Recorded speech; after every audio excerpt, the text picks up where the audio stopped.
A couple months ago, I received a care package with these 6 knives in it from Knives of Alaska. I reached out to them and asked them, sent them an email asking if they'd be interested in sending me some knives for test and evaluation. And I sent them links to a number of videos that I've produced over the years on other products that they have manufactured that I purchased. So this is the Knives of Alaska Cub Bear. It's a little field dressing and fine caping knife that I use primarily as a bird and trout knife myself. I love this little sheath that it comes with. It fits securely and goes really nicely in a cargo pocket or a backpack. And I've always got a dedicated knife for processing wild game, fish, birds, razor sharp, ready to go. I also really like this knife. This is the Knives of Alaska Elk Hunter. And it's a great little knife, and I've really enjoyed using it over the years. And so I sent Knives of Alaska an email with some links and said, hey, would you help me out, send me some knives to review? And I listed these knives, and I thought they might send me one. And they ended up sending me all of them. And that was free of charge. So here at the beginning of this video, you just need to know at this initial impressions review of these knives that I got these knives free. I want to be open and honest about that. I have received no other compensation, money, income, no kickbacks. If you guys use some kind of a 5 or 10% discount code from them, none of that. I got these knives. Some of you are just going to stop watching immediately. But I just point out that you're not paying anything for this content that you're watching right now from me. And you'll go over to other people's YouTube channels or that are sponsored by companies and watch those videos and feel great about it. So it may be for some of you, it's going to be repugnant that I received these knives free to produce this content on. So you guys are going to hate that. Others of you, that won't matter so much.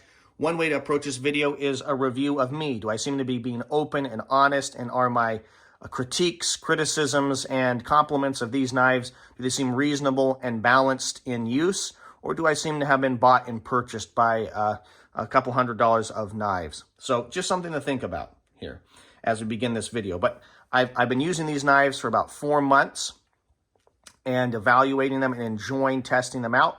I'm going to break out each of these knives into individual reviews in the future. But right here, I just want to lay out and discuss all 6 of these knives, be honest that I got them for free with you, kind of let you guys know that, and then just kind of talk about each individual knife. Over the last 3 or 4 months, I've produced a number of YouTube short videos that have featured these knives, either individually or maybe a grouping of them. And it's really clear to me that out of these 6 knives, the ones that you guys are most interested in are the Knives of Alaska Magnum Ulu and the Knives of Alaska Brown Bear Cleaver. But we have the Magnum Ulu, the Brown Bear Cleaver, with the combo that comes with the Cub Bear attached to it. We have the Knives of Alaska Jagger, the Alpha Wolf, and the Knives of Alaska Bush Camp. And so I'm just going to go over them quickly here with you and help you understand my approaches. But I already know these seem to be the ones that people responded on my YouTube short videos the most with the most amount of fervor and interest. So this is the Knives of Alaska Magnum Ulu. It has a 3.5-inch blade. It's got a sure grip handle. All these knives are out of Knives of Alaska D2 steel. So that's a tool steel. It's not a stainless steel, but it's not as prone to rust as something like 1095 carbon steel. These are all dedicated, maybe with the exception of the Bush Camp, these are all dedicated hunting knives that are specifically designed and intended for processing wild game meat. And I guess you could use them on, vegetables and things. But they're designed for processing wild game, kind of almost like, you can almost say kind of like chef's knives or cooking tools. That's a little unfair, but they are designed for processing meat primarily. So this knife is really interesting to me because it's of a First Nation design. So whether the Alaskan people, the Inuit, used, I believe, stone tools very similar to this. So something like this that they might hold in their hand to process wild game. They might have even had some kind of a handle, maybe out of antler or bone. And so processing wild game was something like this. And then when they had steel available to them, they just shifted over and used the same design, and hafted it into a handle of some kind. And so these are very popular knives. I think this is the most available and affordable production Ulu that I know of, all right? So I really like it. I like the sure grip handle. All these knives have the sure grip handle. All of them are out of D2 steel. This weighs in at 6.4 ounces. It is, this out of all these knives, this has been the most unusual to learn to use because it's just completely different. You're kind of holding it like so, and how you, we used it to process a deer here recently, and you're pulling the skin up, and how you learn to hold the blade and manipulate it. This is just a really interesting knife and very unique. Has a great sheath. Okay, got the bear there. That's the Knives of Alaska logo. Just like the knife, the sheath is also made in the U.S.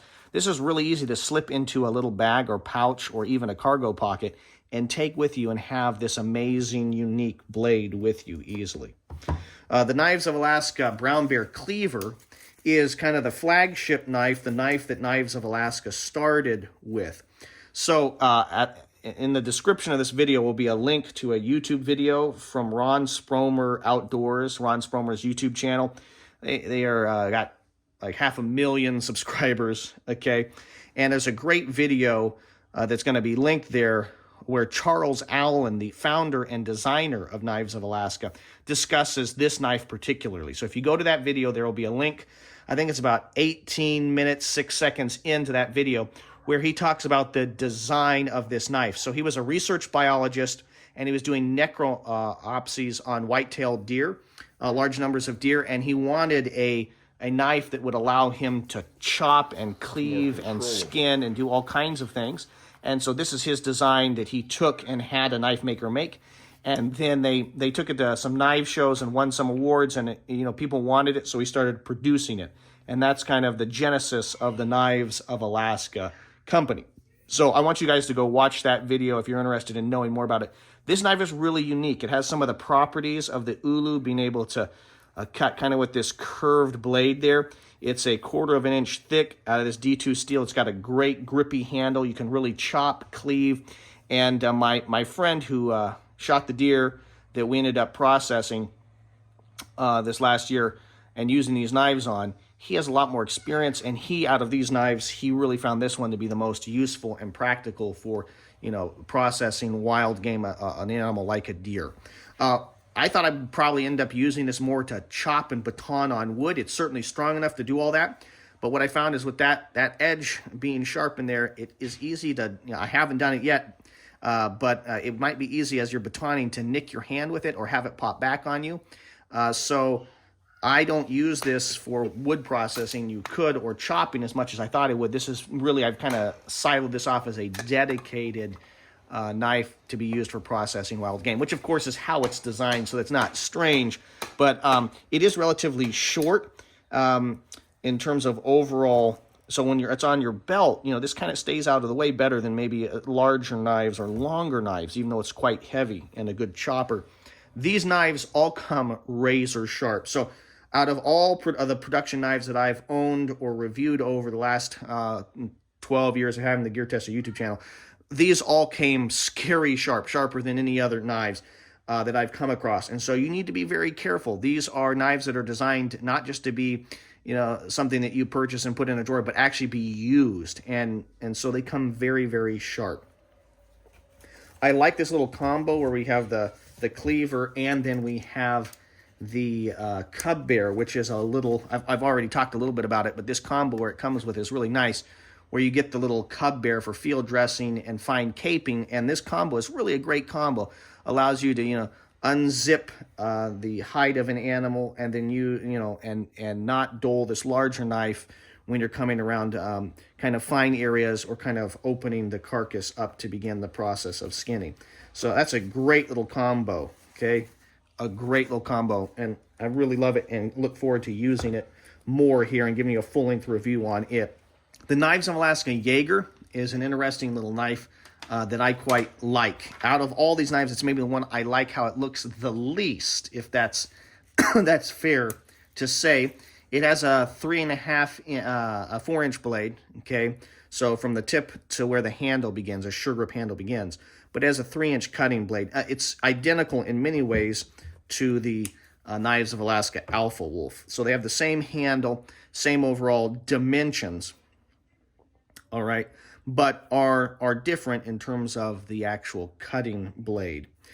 So the Jaeger is named after kind of a family of birds that are in Alaska that are birds that kind of are predatory, have a beak shape that is similar to the blade, overall blade design, and it's just a great little knife.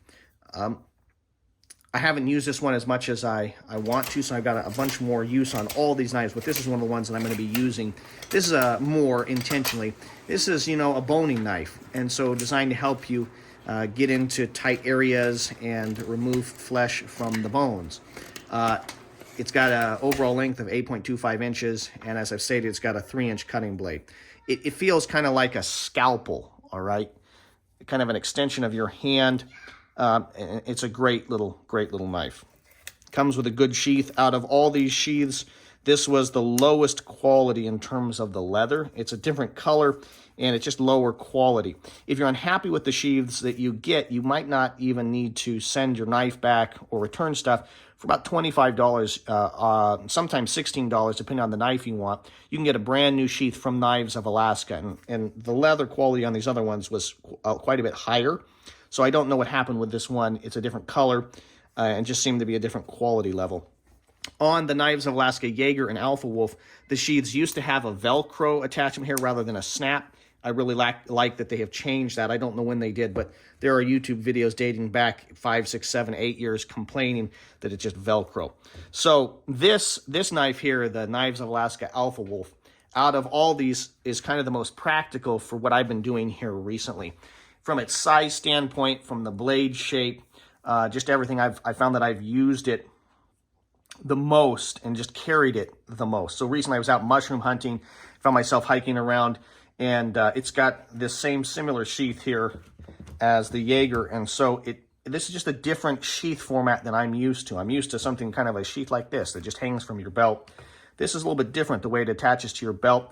I found myself running a strap, whether that's a backpack strap or an over-the-shoulder bag, like a sling bag, through this and running this knife underneath my, kind of near my heart or underneath my arm, my left arm, as I've been hiking and camping and moving around.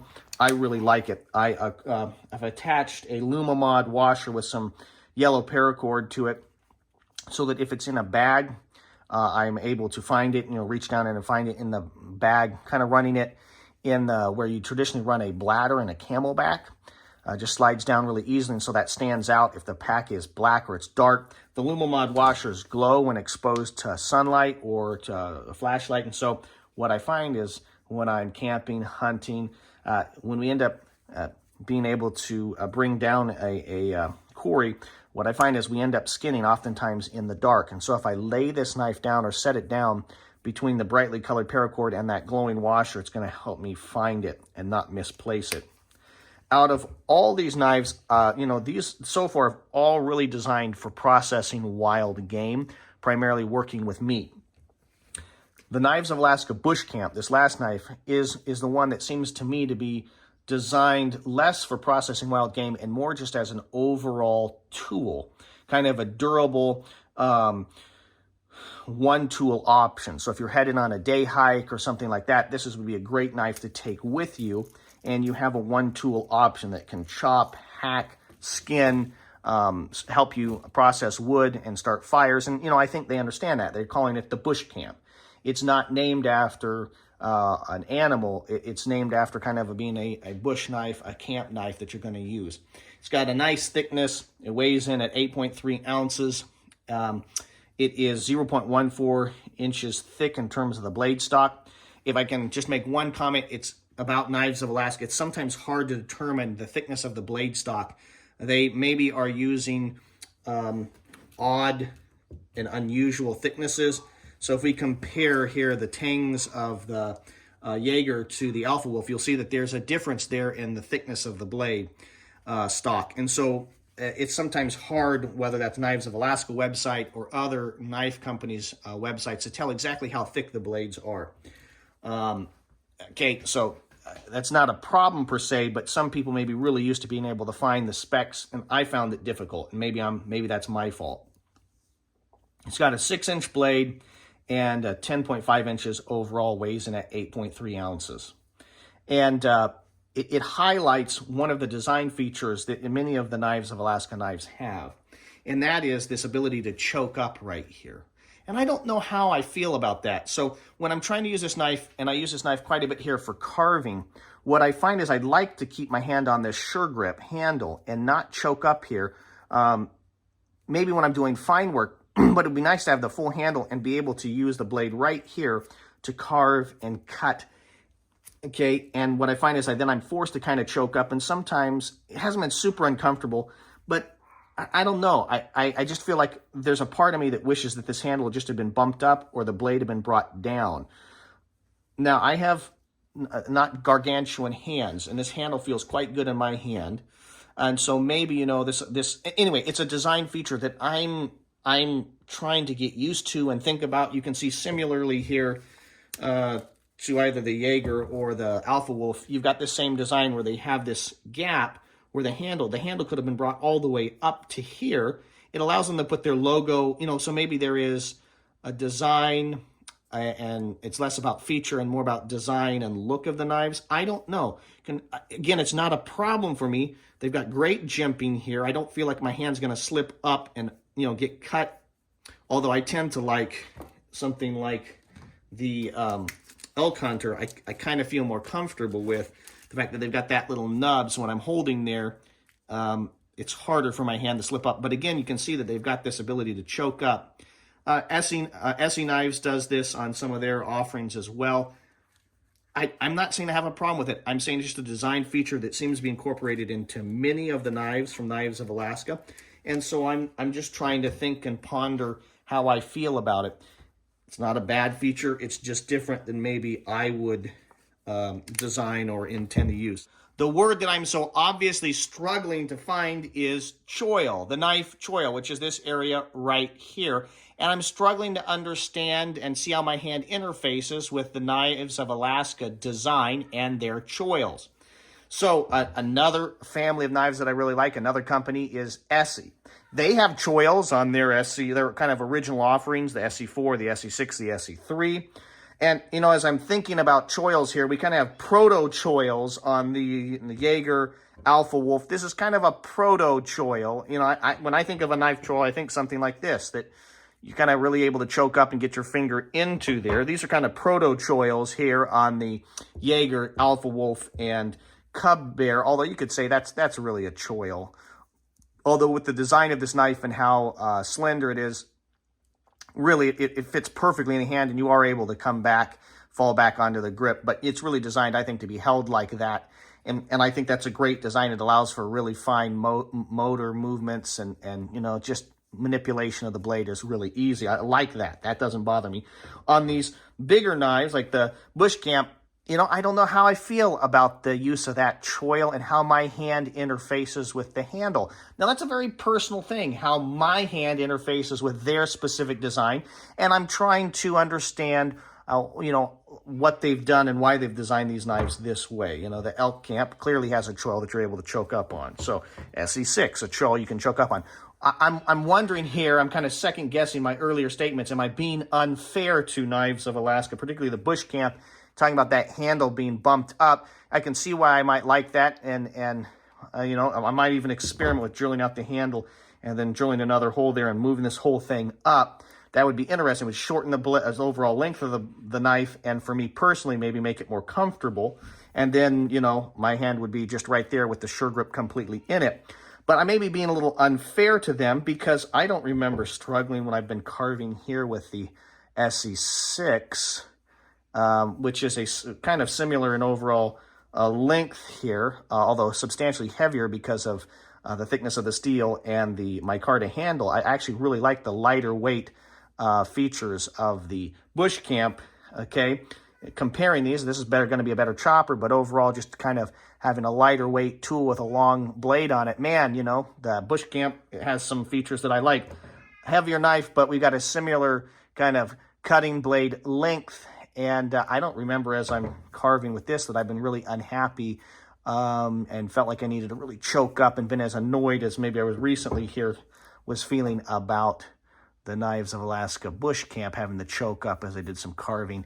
Again, it was never uncomfortable. It just kind of annoyed me that I was getting off that sure grip handle. I like these. Just kind of hard rubber.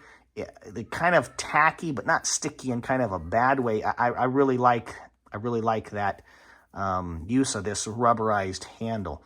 So there you go.